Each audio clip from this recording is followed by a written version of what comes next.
رسول اللہ صلی اللہ علیہ وسلم نے فرمایا، ایک شخص اپنے سر کے بالوں اور اپنی پہنی ہوئی چادروں پر تکبر کرتا ہوا جا رہا تھا۔ اچانک اس کو زمین میں دھنسا دیا گیا اور قیامت میں یہ زمین میں دھنستا رہے گا۔ حضرت انس بن مالک رضی اللہ تعالیٰ عنہ سے روایت ہے کہ رسول اللہ صلی اللہ علیہ وسلم کے دائیں ہاتھ میں ایک چاندی کی انگوٹھی تھی، اس میں حبشی نگینہ تھا۔ آپ نگینے کو ہتھیلی کے رخ رکھا کرتے تھے۔ رسول اللہ صلی اللہ علیہ وسلم نے فرمایا، جب تم میں سے کوئی شخص جوتی پہنے تو دائیں پیر سے شروعات کرے، اور جب جوتی اتارے تو بائیں پیر سے شروعات کرے، اور دونوں جوتیاں پہنے یا دونوں جوتیاں اتار دے۔ حضرت انس بن مالک رضی اللہ تعالیٰ عنہ سے روایت ہے کہ رسول اللہ صلی اللہ علیہ وسلم نے مردوں کو زعفران میں رنگا ہوا لباس پہننے سے منع فرمایا ہے۔ رسول اللہ صلی اللہ علیہ وسلم نے فرمایا، ایک جوتی پہن کر نہ چلو، بائیں ہاتھ سے نہ کھاؤ، ایک ہی کپڑا پورے جسم پر نہ لپیٹو، اور چت لیٹ کر ایک ٹانگ دوسرے ٹانگ پر نہ رکھو۔ رسول اللہ صلی اللہ علیہ وسلم نے فرمایا، یہودی اور عیسائی بالوں کو نہیں رنگتے، تم ان کی مخالفت کرو۔ رسول اللہ صلی اللہ علیہ وسلم نے فرمایا، رحمت کے فرشتے اس گھر میں داخل نہیں ہوتے جس گھر میں کتے اور تصویر ہوں۔ رسول اللہ صلی اللہ علیہ وسلم نے فرمایا، ہر تصویر بنانے والا جہنم میں جائے گا، اور اس کی بنائی ہوئی ہر تصویر کے بدلے میں ایک جانور بنوایا جائے گا جو اس کو جہنم میں عذاب دیتا رہے گا۔ رسول اللہ صلی اللہ علیہ وسلم نے فرمایا، قیامت کے دن دوزخ کے بہت سخت عذاب میں تصویریں بنانے والے مبتلا ہوں گے۔ رسول اللہ صلی اللہ علیہ وسلم نے فرمایا، اللہ پاک فرماتے ہیں کہ ان سے بڑھ کر کون ظالم ہوگا جو میری مخلوق کی طرح چیزیں بناتے ہیں، یعنی تصویریں بناتے ہیں، تو ان کو چاہیے کہ ایک چیٹی ہی پیدا کر کے دکھا دیں، یا گیہوں کا ایک دانہ یا جو ہی پیدا کر دیں۔ رسول اللہ صلی اللہ علیہ وسلم نے فرمایا، گھنٹی شیطان کی بانسری ہے۔ حضرت جابر رضی اللہ تعالیٰ عنہ سے روایت ہے کہ رسول اللہ صلی اللہ علیہ وسلم نے چہروں پر مارنے اور چہروں کو داغنے سے منع فرمایا ہے۔ رسول اللہ صلی اللہ علیہ وسلم نے فرمایا، راستوں میں بیٹھنے سے بچو۔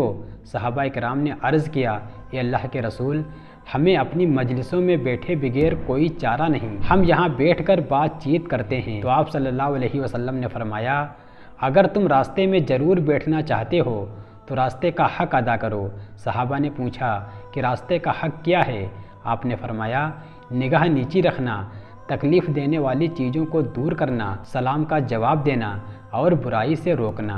حضرت اسماء بنت ابو بکر رضی اللہ تعالیٰ عنہ سے روایت ہے کہ رسول اللہ صلی اللہ علیہ وسلم کی خدمت میں ایک عورت نے حاضر ہو کر عرض کیا، اے اللہ کے رسول، میری لڑکی دلہن بنی ہے اور اس کو چیچک نکل آئی ہے، جس کی وجہ سے اس کے بال جھڑ گئے ہیں، کیا میں اس کے بالوں کے ساتھ بال ملا کر پیوند کر دوں؟ آپ نے فرمایا، بال جوڑنے اور بال جڑوانے والی عورت پر اللہ تعالیٰ نے لعنت فرمائی ہے۔ رسول اللہ صلی اللہ علیہ وسلم نے فرمایا، تمہارے ناموں میں سے اللہ تعالیٰ کے نزدیک سب سے زیادہ پسندیدہ نام عبداللہ اور عبد الرحمن ہے۔ حضرت سمرہ رضی اللہ تعالیٰ عنہ سے روایت ہے کہ رسول اللہ صلی اللہ علیہ وسلم نے ہمیں بچوں کے لیے 4 نام رکھنے سے منع فرمایا ہے: افلاح، رباح، یسار اور نافع۔ رسول اللہ صلی اللہ علیہ وسلم نے فرمایا، اللہ تعالیٰ کے نزدیک قیامت کے دن سب سے زیادہ قابل نفرت اور خبیث وہ شخص ہوگا جو شہنشاہ کہلاتا ہے، اللہ تعالیٰ کے سوا اور کوئی شہنشاہ نہیں ہے۔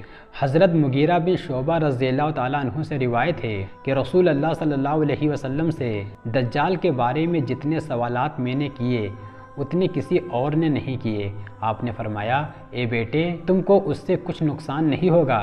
میں نے کہا، لوگ کہتے ہیں کہ اس کے ساتھ پانی کی نہریں اور روٹی کے پہاڑ ہوں گے۔ آپ نے فرمایا، وہ اسی وجہ سے اللہ کے نزدیک جلیل ہوگا۔ رسول اللہ صلی اللہ علیہ وسلم نے فرمایا، اگر کوئی شخص تمہاری اجازت کے بغیر تمہارے گھر میں جھانکے اور تم اس کی آنکھ پھوڑ دو تو تم پر کوئی گناہ نہیں ہے۔ حضرت زریر بن عبداللہ رضی اللہ تعالیٰ عنہ سے روایت ہے کہ میں نے رسول اللہ صلی اللہ علیہ وسلم سے اجنبی عورت پر اچانک نظر پڑ جانے کے متعلق سوال کیا تو آپ نے مجھے نظر ہٹانے کا حکم دیا۔ رسول اللہ صلی اللہ علیہ وسلم نے فرمایا، سوار پیدل کو چلنے والا بیٹھنے والے کو سلام کرے اور کم لوگ زیادہ لوگوں کو سلام کریں۔ رسول اللہ صلی اللہ علیہ وسلم نے فرمایا، یہودیوں اور عیسائیوں کو سلام کرنے میں پہل نہ کرو۔ رسول اللہ صلی اللہ علیہ وسلم نے فرمایا، جب تم میں سے کوئی شخص کسی مجلس میں بیٹھا ہو اور پھر کسی کام سے چلا جائے اور اس کے بعد پھر اس مجلس کی طرف لوٹے تو وہ اس جگہ کا زیادہ حقدار ہے جہاں وہ بیٹھا ہوا تھا۔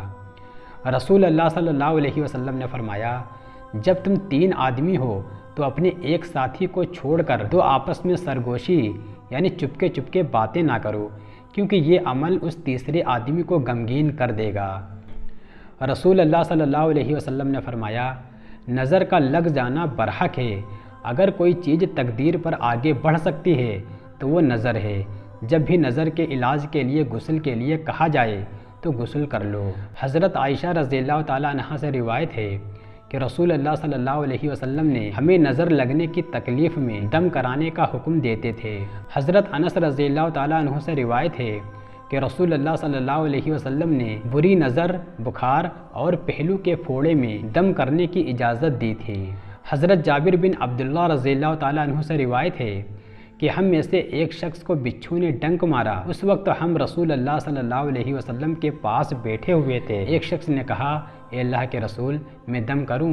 آپ نے فرمایا، تم میں سے جو شخص اپنے بھائی کو فائدہ پہنچا سکتا ہو وہ اس کو ضرور فائدہ پہنچائے۔